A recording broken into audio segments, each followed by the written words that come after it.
الشقة، وبعدها حطوا خطة سوا.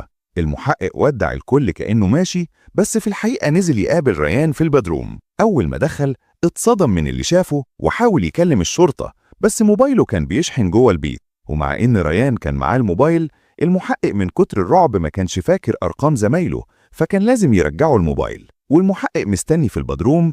ريان طلع يدور على التليفون، وفي الوقت اللي الضيوف كانوا بيستعدوا يمشوا، موريس بدأ يشك في تحركات ريان. نزل البدروم ولقى المحقق هناك، ومن غير تردد قتله بمنشار كهرباء.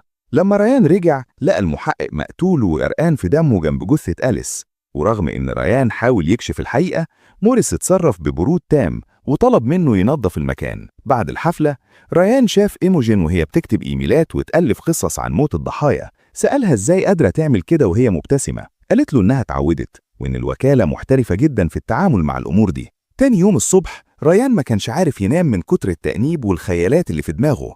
إيموجين بلغته إن في طلبات كتير جات من عملاء مبسوطين، وإن المكتب الرئيسي رشحه يكون الشيف في حفلة تانية